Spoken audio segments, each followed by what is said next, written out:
ಇಷ್ಟು ಕ್ಷೇತ್ರಗಳು ನಾವು ಗೆಲ್ಲಲಿಕ್ಕೆ ನಾವು ಸಹಕಾರ ಖಂಡಿತವಾಗಿಯೂ ಆಗಿದೆ. ನೆನ್ನೆನೇ ಅದನ್ನು ನಾನು ಉಲ್ಲೇಖ ಮಾಡಿದ್ದೇನೆ. ಯಾವಾಗಲೂ ಅಷ್ಟೇ JDS ಮತ್ತು BJP ರಾಜ್ಯದಲ್ಲಿ ನ್ಯಾಚುರಲ್ ಅಲಯನ್ಸ್ ಪಾರ್ಟ್ನರ್ಸ್.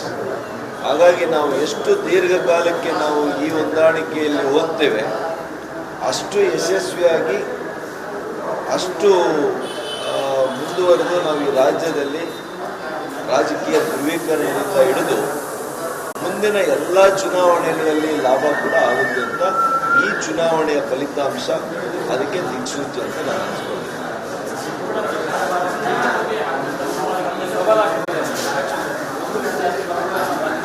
ನಾನು ಅಷ್ಟು ಪ್ರಬುದ್ಧ ರಾಜಕಾರಣಿ ಬಗ್ಗೆ ಮಾತಾಡ್ಲಿಕ್ಕೆ ಹೋಗಲ್ಲ.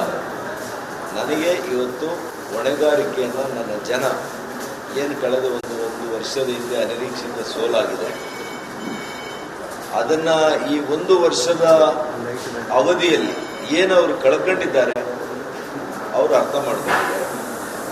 ಅವರು ಮನೆ ಮಗ ಇದ್ದಾಗ ಯಾವ ರೀತಿ ಕೆಲಸ ಆಗ್ತಾ ಇತ್ತು ಅದನ್ನು ನೋಡಿದ್ದಾರೆ.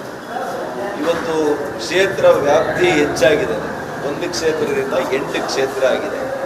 ಈ 8 ಕ್ಷೇತ್ರದಲ್ಲಿ ನನಗೆ ಕೆಲಸ ಮಾಡಲಿಕ್ಕೆ ಅವ್ರ ಸೇವೆ ಮಾಡಲಿಕ್ಕೆ ಇದು ನನ್ನ ಸೌಭಾಗ್ಯ ಅಂದ್ಕೊಂಡಿದ್ದೀನಿ. ನನ್ನ ದೃಷ್ಟಿ ಏನಿದ್ರು ಕೂಡ ಅಭಿವೃದ್ಧಿ ಮೇಲೆ ಇದೆ.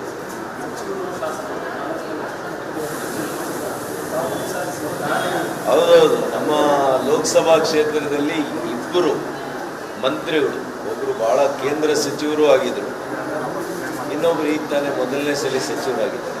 2 ಸಚಿವರಿದ್ರು, 6 ಜನ ಕಾಂಗ್ರೆಸ್ MLAಗಳಿದ್ರು, ಮಾಜಿ MLAಗಳಿದ್ರು. ಪಾಪ ಮುಖ್ಯಮಂತ್ರಿಗಳು ಒಂದು ನಡಿ ಈಗ ಶುರು ಮಾಡೋಣ. ಕೇಸರಿಯಿಂದ ಮನೋಲ್ಲಾಸ ಮನಸ್ಸು ಮತ್ತೇರಿ ಕುಣಿದಾಡಿದೆ ನೋಡು, ಮನಸ್ಸು ಮತ್ತೇರಿ ಕುಣಿದಾಡಿದೆ ನೋಡು. ಕ್ಷಣ ಕ್ಷಣವೂ ಆಚರಿಸಿ. ಇಡೀ ದಿವಸ ನನ್ನ ಕ್ಷೇತ್ರಕ್ಕೇನೆ ವಿಶೇಷವಾಗಿ ಪ್ರಚಾರವನ್ನು ಕೂಡ ಹಮ್ಮಿಕೊಂಡಿದ್ದರು. ಹಾಗಾಗಿ ಇದು ಎಲ್ಲದರ ಹೊರತಾಗಿಯೂ ಕೂಡ ಮಹಾಜನತೆ ನನಗೆ ಆಶೀರ್ವಾದ ಮಾಡಿದ್ದಾರೆ. ನಾನು ಅದಕ್ಕೆ ಪ್ರಾರಂಭದಿಂದ ಹೇಳಿದೆ, ಅವರಿಗೆ ನನ್ನ ಹೃದಯಪೂರ್ವಕವಾದಂಥ ಅಭಿನಂದನೆ. ಅವರ ಮನೆ ಮಗನಾಗಿ ಒಬ್ಬ ಸೇವೆಯನ್ನು ಮಾಡುವಂಥದ್ದು ಮುಂದಿನ 5 ವರ್ಷಗಳ ನನ್ನ ಕರ್ತವ್ಯ, ನನ್ನ ಆದ್ಯ ಕರ್ತವ್ಯ.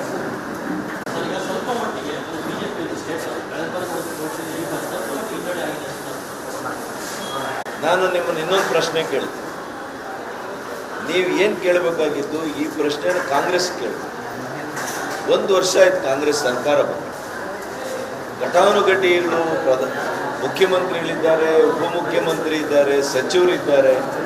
ಪಾಪ 5 ಗ್ಯಾರಂಟಿ ಅಂತ ಹೇಳ್ತಾರೆ. 5 ಗ್ಯಾರಂಟಿ ಕೊಟ್ಟಿದ್ದಾರೆ. ಮಹಿಳೆಯರನ್ನು ಉದ್ಧಾರ ಮಾಡಿದ್ದೀವಿ ಅಂತಂದರೆ, ಪರಿಶಿಷ್ಟ ಜಾತಿ ಪರಿಶಿಷ್ಟ ಪಂಗಡದ ಎಲ್ಲ ಬಡವರನ್ನ ನಾವು ಉದ್ಧಾರ ಮಾಡಿದ್ದೀವಿ ಅಂತ ಹೇಳಿದ್ರು, ರೈತರನ್ನ ಉದ್ಧಾರ ಮಾಡಿದ್ದೀವಿ ಅಂತಂದ್ರು.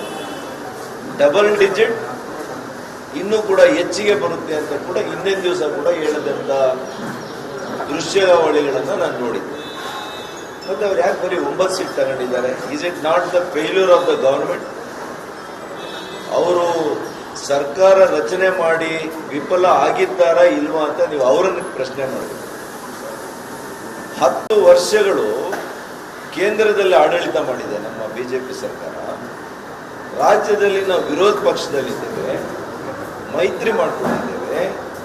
ಇಷ್ಟರ ಹೊರತಾಗಿ ನಾವು 20 ಸ್ಥಾನ ಇಬ್ಬರು ಕೂಡ ಸೇರಿಸಿ ತಗೊಂಡಿದ್ದೀವಲ್ಲ, ಇದು ನಾವು ಯಶಸ್ಸು, ಇದು ಯಶಗಾಥೆಯನ್ನು ನೀವು ಹೊಗಡಬೇಕು.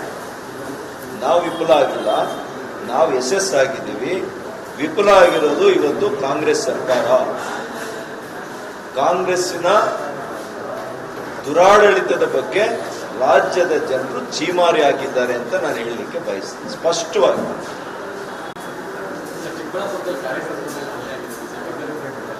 ಯಾಕೆ ತಿಳ್ಕೊಡ್ತೀನಿ, ಏನು ಗೊತ್ತಿಲ್ಲ, ತಾವು ಹೇಳ್ತಾ ಇದ್ದೀವಿ, ತಿಳ್ಕೊಡ್ತೀನಿ. ಈ ರೀತಿಯಲ್ಲಿ ಪುಂಡಾಟಿಕೆಗಳೆಲ್ಲ ಅಂದರೆ ಈ ಸರ್ಕಾರ ಬಂದ ಮೇಲೆ ನಾವು ನೋಡ್ತಾ ಇದ್ದೀವಿ, ಕಾನೂನು ಸುವ್ಯವಸ್ಥೆ ಸಂಪೂರ್ಣ ಹಾಳಾಗಿದೆ. ಆದರೆ ನಮ್ಮ ಕಾರ್ಯಕರ್ತರ ಮೇಲೆ ಏನಾದರೂ ಈ ರೀತಿಯಲ್ಲಿ ಯಾರಾದರೂ ರಾಜಕೀಯ ಕಾರಣಗಳಿಗೆ ಏನಾದರೂ ದುರುದ್ದೇಶದಿಂದ ಅವರನ್ನು ಗಲಾಟೆ ಮಾಡೋದಿದ್ರೆ ನಾವೇನು ಸುಮ್ಮನೆ ಕೂತ್ಕೊಳ್ಳೋದಿಲ್ಲ, ಅದಕ್ಕೆ ತಕ್ಕ ಶಾಸ್ತಿ